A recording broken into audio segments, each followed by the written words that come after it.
Hello, and thank you for taking time to watch this video. These events involving corrupt police and serious crimes are spread over a period of 4 years. My estranged wife, Sarah Flynn, and I met in 1992. We were together for almost 16 years.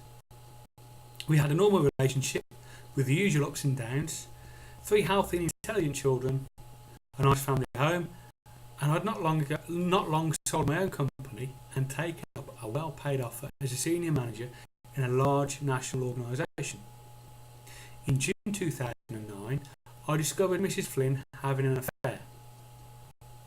I was on the receiving end of threats to kill me, and it was clear her motive was to gain possession of the family home. Mrs. Flynn had never acted like this before, and I believed she may have been guided by another individual. We separated, and it became clear our differences were irreconcilable. In August 2009, I reported the threats to the police and the fact that I believed her motive was financial,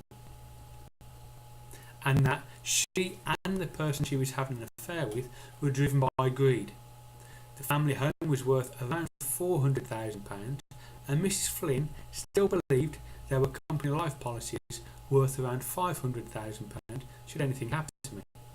However, the police refused to take any action, saying a crime had not been committed.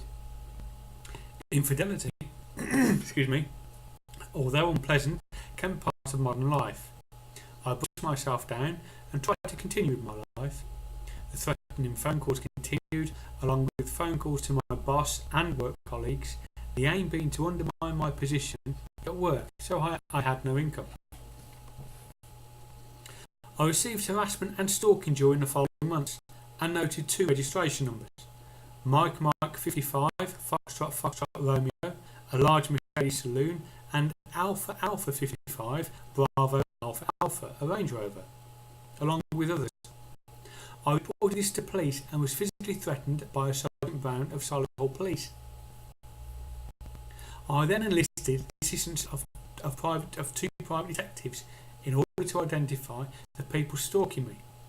One of these detectives was a former Special Branch officer, Martin Smith, who was familiar with security service techniques and referred to them as DMIs. He had previously been involved in exposing MI5's involvement in the Max Mosley scandal. Smith told me what I had described to him were tactics used by police and security services, while the other detective actually witnessed and noted harassment and stalking. After I reported sighting an armed assailant outside my residence on the 8th of March 2010, police who attended the scene refused to investigate my report or examine CCTV evidence. They claimed that I was deluded and had imagined it. They had no reason to do this other than to prevent any investigation. Shortly after this, unbeknownst to me, the family home was sold and my signature fabricated on transfer documents. In May 2010, I was informed that Mrs. Flynn had been having an affair and was with a man named Colin Lear, who was amazing with connections within the police service. In January 2013, after one of my sons told me he was locked in the toilet and threatened by Colin Lear, I reported this to police.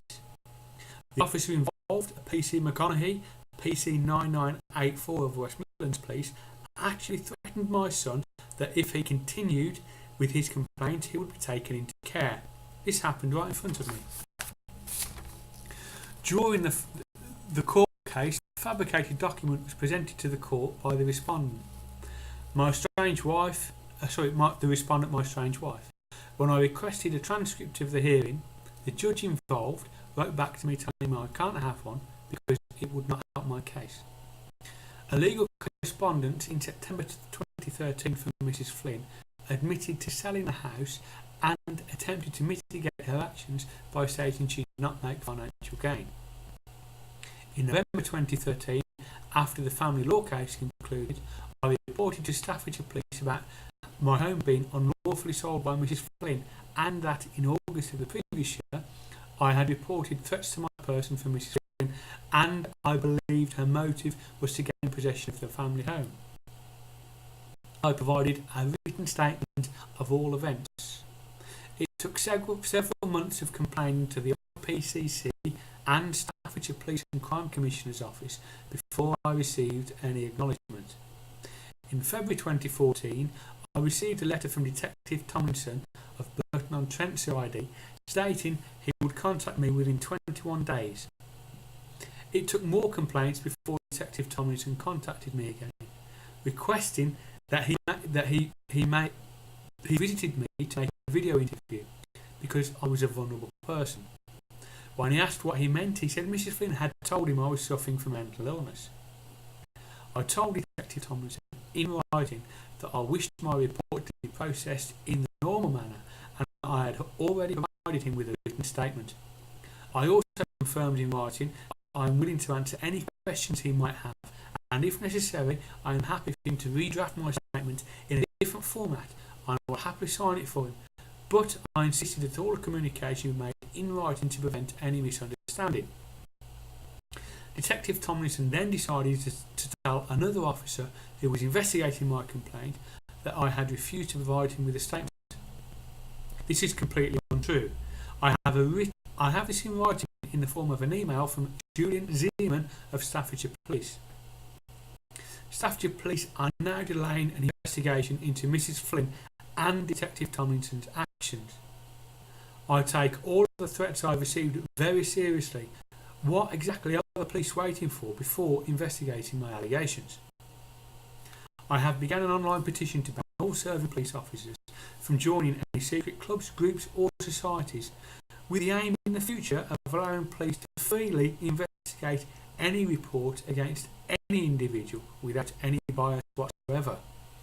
You can add your name to this petition at www.causes.com and search Stop All Serving Police Officers. Well, thank you for listening to that.